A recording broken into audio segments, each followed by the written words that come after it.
Il y a un endroit, au centre de notre galaxie, où les conditions semblent hostiles à toute chimie complexe.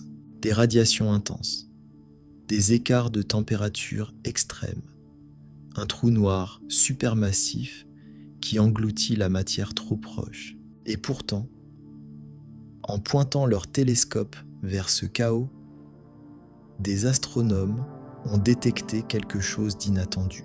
Pas seulement de la poussière, pas seulement du gaz brut, une molécule appartenant à la famille des sucres, flottant à des milliers d'années-lumière dans l'une des régions les plus extrêmes de la Voie lactée. Comment a-t-elle pu se former ici et qu'est-ce que cela signifie pour la science de nos origines? Cette molécule a un nom, le glycolaldéhyde. Retenez-le, c'est le personnage principal de cette histoire. C'est le plus simple des sucres à posséder un squelette carboné ramifiable.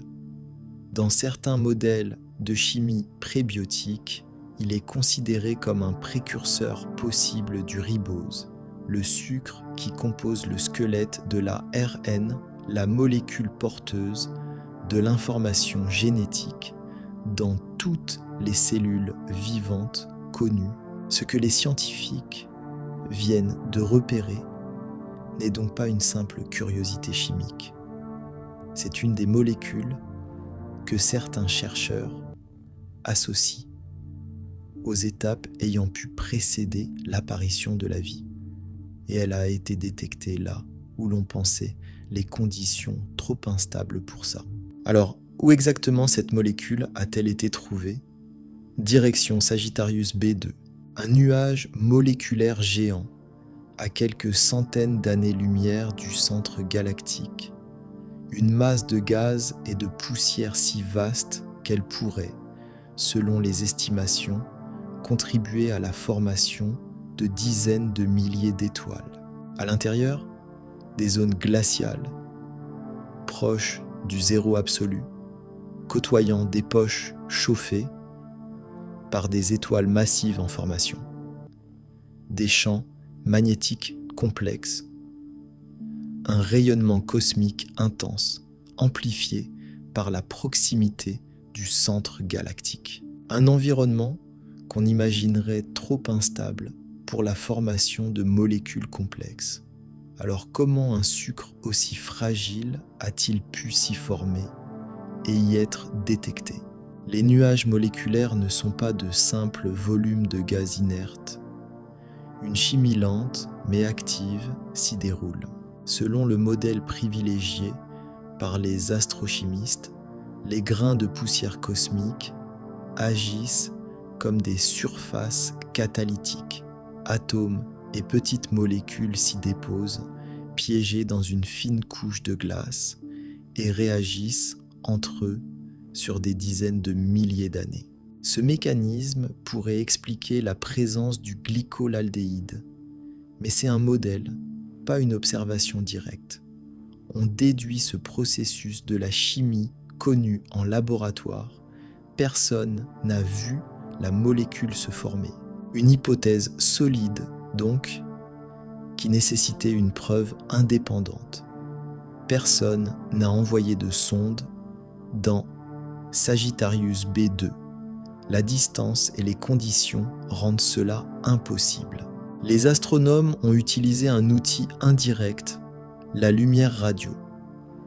Chaque molécule, en tournant sur elle-même, émet un rayonnement à des fréquences précises, une signature spectrale propre à sa structure. Les chercheurs ont comparé le rayonnement millimétrique capté depuis ce nuage à des signatures mesurées en laboratoire grâce à des radiotélescopes sensibles à ces longueurs d'onde.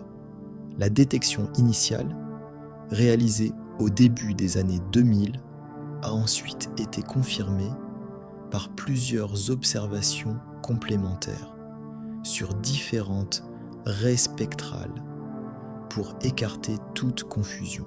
Des instruments plus récents, comme le réseau ALMA au Chili ont depuis observé des molécules similaires ailleurs avec une précision accrue. Le résultat reproduit reste le même, le glycolaldéhyde est bien présent dans ce nuage.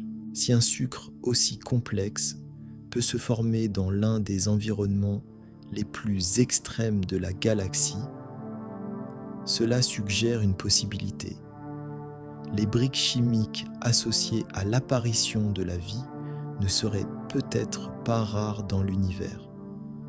Elles pourraient être répandues, une hypothèse débattue, pas une certitude. Ce nuage n'est pas figé. Certaines de ces régions s'effondrent progressivement, formant de nouvelles étoiles, potentiellement accompagnées de systèmes planétaires. Il y a environ 4,6 milliards d'années, notre propre système solaire se serait formé selon un processus comparable. Cette découverte s'inscrit dans un grand débat de l'astrobiologie actuelle. La chimie prébiotique est-elle rare ou une conséquence courante de la physique de l'univers?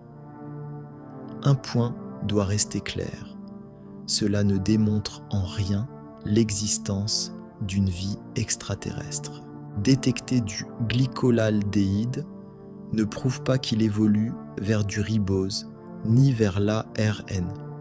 On ignore aussi si ces molécules survivraient aux conditions violentes de la formation d'une étoile ou si elles seraient détruites avant de jouer un rôle quelconque. Quelque part, à cet instant précis, dans un nuage assez vaste pour engendrer des dizaines de milliers d'étoiles, flotte une molécule de la famille des sucres, née sans planète à proximité, sans soleil, sans aucun témoin. Ce n'est pas une certitude, c'est une piste parmi celles que la science explore encore. Mais elle suffit à poser une question qui, elle, ne trouvera peut-être jamais de réponse complète. Combien de fois, dans le silence du cosmos, cette même chimie a-t-elle eu l'occasion de tenter sa chance ?